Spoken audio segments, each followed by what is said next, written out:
America వెళ్లాలంటే అమీర్పేట్ రావాల్సిందే. గత 25 ఏళ్లుగా చూస్తే అమీర్పేట్లో చదువుకున్నోళ్లు 90% వరకు అమెరికా వెళ్లిన వాళ్లే. తెలుగు రాష్ట్రాల్లో ఇంత పాపులర్ అయిన ఈ డివిజన్ అభివృద్ధి ఎంత? వార్డుల డీలిమిటేషన్ తర్వాత అమీర్పేట కార్పొరేటర్ ప్రోగ్రెస్ ఎంత? ఈ గ్రాఫ్ లో చూద్దాం. కులమతాలకు అతీతమైన డివిజన్ గా అమీర్పేటకు పేరు. ఒకవైపు బల్కంపేట ఎల్లమ్మ దేవాలయం, ఆ ముందే కనకదుర్గ టెంపుల్, వీటి మధ్య గురుద్వారా. ఇవే కాకుండా సాఫ్ట్వేర్ జీవుల కలల సౌధం Ameerpet passport office, Aditya trade center, మైత్రివనంతో పాటు మరెన్నో ప్రధాన ఆకర్షణలు ఉంటాయిక్కడ. గతంలో బీజేపీ టీడీపీల కంచుకోటైన ఈ డివిజన్లో జనాభా భారీగానే ఉంది.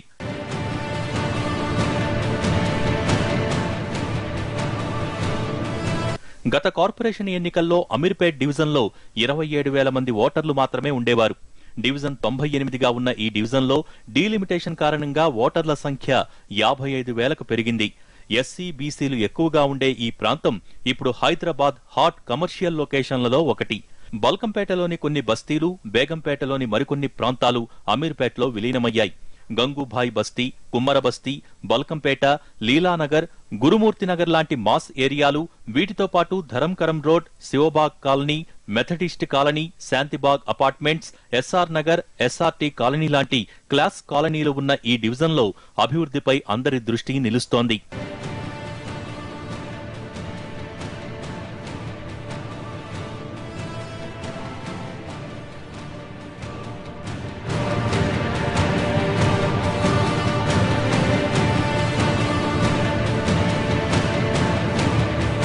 సనత్ నగర్ అసెంబ్లీ నియోజకవర్గంలో అమీర్పేట్ డివిజన్ అంటే అందరినీ హడలెత్తించేది భారీ ట్రాఫిక్.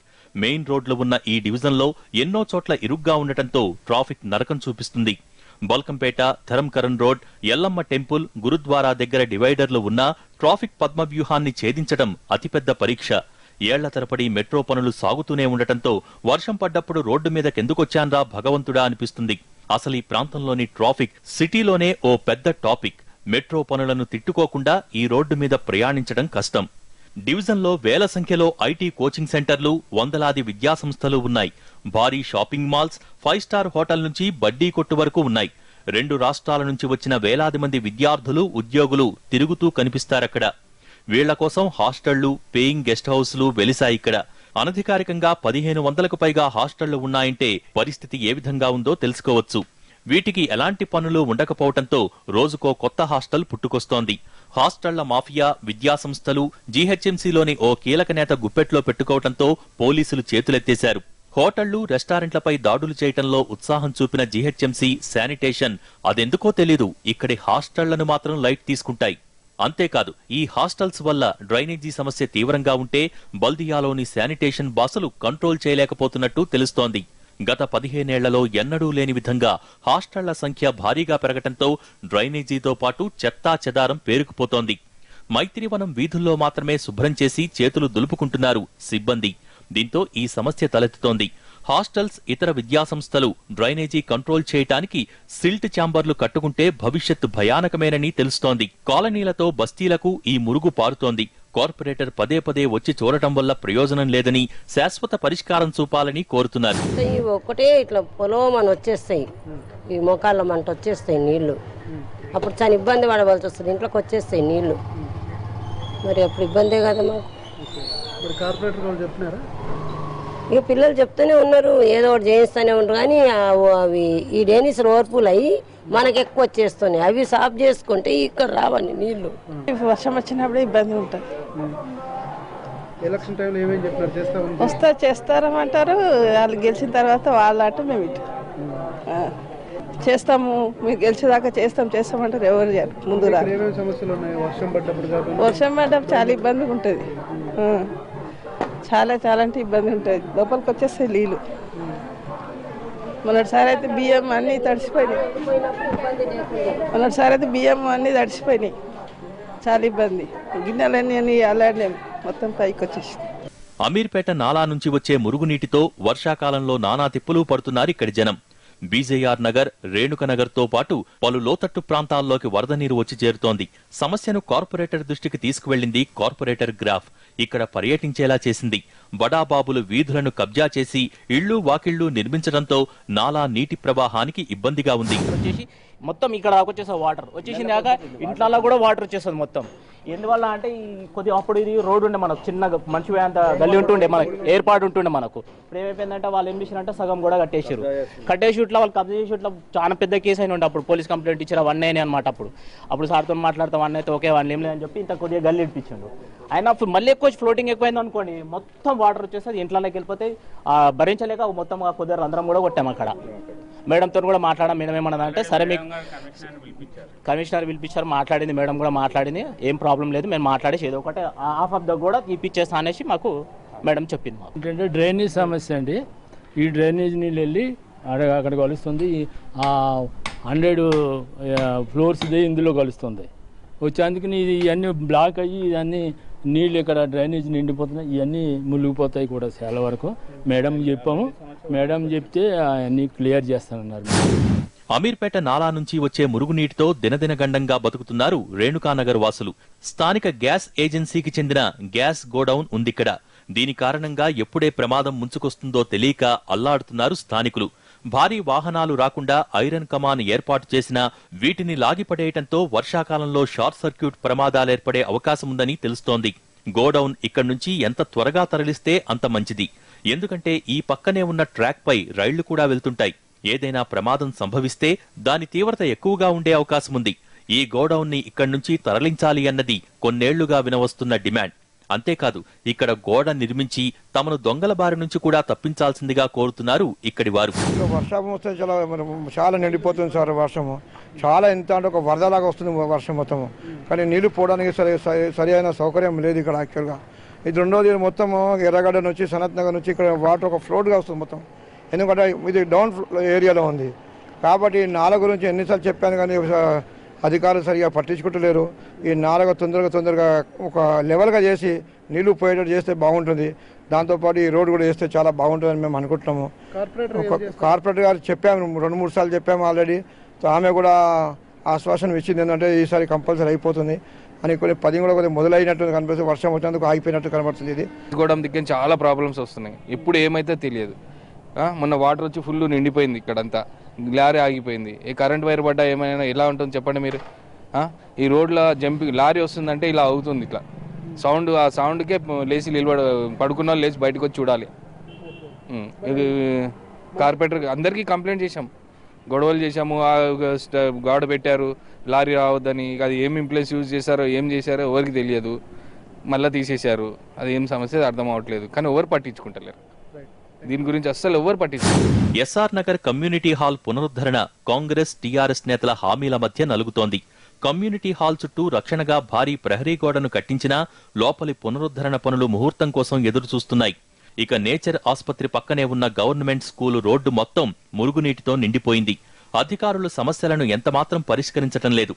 మాజీ ముఖ్యమంత్రి రోజయ్య నివాసముండే ఈ ప్రాంతంలోని పరిస్థితులే ఇలా ఉంటే ఇక మామూలు ప్రాంతాల పరిస్థితేంటి? అమీర్పేట డివిజన్లో నిత్యం వేలాది మంది తిరిగే కొన్ని ప్రాంతాల్లో పబ్లిక్ టాయిలెట్స్ బాగా తక్కువ. గవర్నమెంట్ స్కూల్ పక్కన నిర్మించి వాడకుండా ఉన్న సులభ్ కాంప్లెక్స్ ఓపెన్ చేయటానికి మీనమేషాలు లెక్కిస్తున్నట్టు తెలుస్తోంది. మైత్రివనం నుంచి సత్యం థియేటర్ మధ్య నిర్మించిన ఫ్రీ టాయిలెట్స్ వల్ల కొంతమేర ప్రయోజనం కలుగుతోంది. బల్కంపేట ఎల్లమ్మ గుడి, సత్యం థియేటర్, ఎస్ఆర్ నగర్ లో మరిన్ని పబ్లిక్ టాయిలెట్స్ అవసరమున్నా ఇటు జీహెచ్ఎంసీ కానీ అటు కార్పొరేటర్ కానీ వీటిపై దృష్టి పెట్టడం లేదని తెలుస్తోంది. అసలే ఎల్లమ్మ గుడికి నగర వ్యాప్తంగా జనం పోటెత్తుతుంటారు. వచ్చేవారికి తగిన సంఖ్యలో టాయిలెట్స్ లేవు. ఇక్కడికొచ్చిన జనం అన్నీ రోడ్ల మీదే కానిచ్చేస్తుంటే అధికారగణం ఏం చేస్తోందో తెలుసుకోవచ్చు. ఇక రాజకీయంగా ఈ డివిజన్లో ఒకప్పుడు టీడీపీ, బీజేపీ జెండాలు ఎగురగా మొన్నటి బల్దియా ఎన్నికల్లో కారు దూసుకొచ్చేసింది. శేష్ కుమారి గతంలో టీడీపీ నుంచి బల్కంపేట కార్పొరేటర్గా పనిచేశారు. విభజన తర్వాత టీఆర్ఎస్ లో చేరారు. సనత్ నగర్ నుంచి సీటు ఆశించి చివరి నిమిషంలో మంత్రి తలసాని సూచనలతో అమీర్పేట డివిజన్ నుంచి పోటీ చేశారు. బీజేపీ అభ్యర్థి మాజీ కార్పొరేటర్ బూర్గుల శ్యాంసుందర్పై 2850 ఓట్ల తేడాతో విజయం సాధించారు. గత ఆరోపణల గురించి మాట్లాడితే గతం గతహ అంటారు శేష్ కుమారి. ప్రస్తుతం తామంతా మంత్రి తలసాని నాయకత్వంలో పనిచేస్తున్నామని, ఎలాంటి విమర్శలు లేకుండా పనిచేసేందుకు విశ్వ ప్రయత్నం చేస్తున్నామని అంటున్నారు. చోటా కూడా అక్కడ డ్రైనేజ్ ప్రాబ్లం, ఓవర్ఫ్లో ప్రాబ్లం ఉండేది. అలాగే నాలా ప్రాబ్లం కూడా చాలా ఎక్కువ ఉండేది. అది మినిస్టర్ గారు సహకారంతో, మినిస్టర్ గారు జనరల్ ఫండ్స్ తోటి, మినిస్టర్ గారు తీసుకొచ్చిన ఫండ్స్ తోటి కూడా బాపు నగర్లో ఎక్కడికక్కడ డ్రైనేజ్ లైన్లు మార్చడం జరిగింది. అలాగే నాలా కూడా, మేజర్ నాలా కూడా చేయడం జరిగింది. అలాగే ఇప్పుడు రోడ్లు డెవలప్మెంట్ కూడా పెట్టడం జరిగింది. ప్రపోజల్స్ పెట్టాము. ఈ తొందరలో కూడా ఆ రోడ్లు కూడా అన్నీ కూడా బాగు చేస్తాము. ఇప్పుడు కొత్త రోడ్లో ఒకటి మెయిన్ రోడ్ అయితే మాత్రం వేయడం జరిగింది. అలాగే బాపు నగర్లో ఎప్పటి నుంచో వాళ్ళకి ప్రాబ్లంగా ఉన్న చెత్తబుట్టలు ఏవైతే డంపర్ బిన్స్ ఉన్నాయో ఆ డంపర్ బిన్ కూడా లేపేసి అక్కడ స్వచ్ఛ హైదరాబాద్ కింద చాలా డెవలప్ చేశాం. కావాలంటే మీరు కూడా చూడొచ్చు. మంత్రి కేవలం శంకుస్థాపనలకే పరిమితమవుతున్నారని, కార్పొరేటర్ డివిజన్ పై అంతగా దృష్టి పెట్టడం లేదన్నది ప్రతిపక్షాల ఆరోపణ. కోట్లాది రూపాయలు ఖర్చు పెడుతున్నా ఎక్కడి గొంగళి అక్కడే అన్నట్టు ఉంది.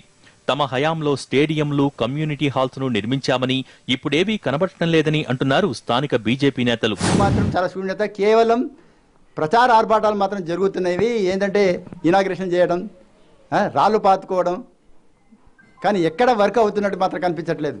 ఏమంటే ఆ డ్రైనేజ్ లైన్ వేసాం, రోడ్లు వేసాం, అది ప్రభుత్వం రొటీన్గా చేసే వర్క్.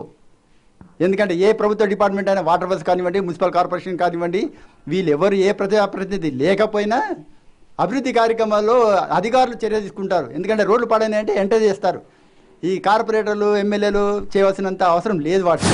మంత్రి తలసాని కోటాతో పాటు జనరల్ కోటా నుంచి ఇప్పటి వరకు తన డివిజన్ కు 12 కోట్ల రూపాయల పనులు మంజూరయ్యాయని, 7.5 కోట్లతో సత్యం థియేటర్ దగ్గర అమీర్పేట్ నాలాపై సిమెంట్ స్లాబ్ నిర్మాణానికి పనులు ప్రారంభిస్తున్నామని అంటున్నారు కార్పొరేటర్.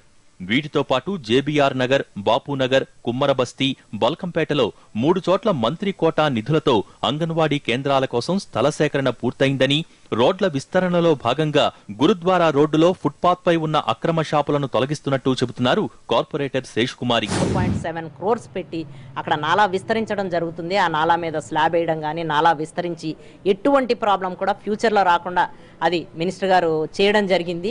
అది తొందరలో పనులు శాంక్షన్ అయిపోయింది. పనులు ఇప్పుడు ఈవేళ రేపు ఈ వర్షాల వల్ల ఆగింది. అది మొదలు పెట్టిస్తామండి. ఇక ముందు సత్యం థియేటర్ కూడా నాలా దగ్గర చేశారు కదండి.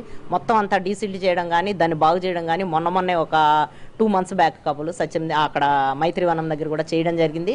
అలాగే ఎక్కడ ఎటువంటి ప్రాబ్లం ఉన్నా కూడా మా దృష్టికి వస్తున్నారు.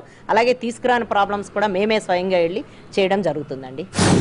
అమీర్పేట్ డివిజన్ కార్పొరేటర్ గా శేషకుమారి ప్రోగ్రెస్ రిపోర్ట్ చూస్తే 50% కూడా ఉన్నట్టు కనిపించదు.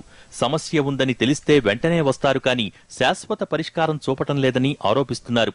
అమీర్పేట్ డివిజన్ కార్పొరేటర్ పనితీరుకు కొన్ని కాలనీలు, బస్తీల మద్దతు ఉన్నట్టు కనిపిస్తోంది. అయితే మెయిన్ రోడ్లైన అమీర్పేట్, మైత్రివనం నాలా దగ్గర కొన్ని సమస్యలు ఖచ్చితంగా పరిష్కరించాల్సిందే అంటున్నారు ఇక్కడి వారు. సత్యం థియేటర్ నుంచి గురుద్వారా మీదుగా కనకదుర్గమ్మ గుడి వరకు ఫుట్పాత్ చిరు వ్యాపారులపై సాయంత్రమైతే చాలు దోమలతో పాటు వసూళ్లరాయుళ్లు వాలిపోతారని తెలుస్తోంది. ఈ ఆగడాలను ఆపకుంటే డివిజన్లో కారు స్పీడుకు బ్రేకులు పడే అవకాశం కనిపిస్తోంది. ఎప్పటికప్పుడు సమస్యలను మంత్రి, అధికారుల దృష్టికి తీసుకువెళ్లాల్సిన బాధ్యత కార్పొరేటర్దే.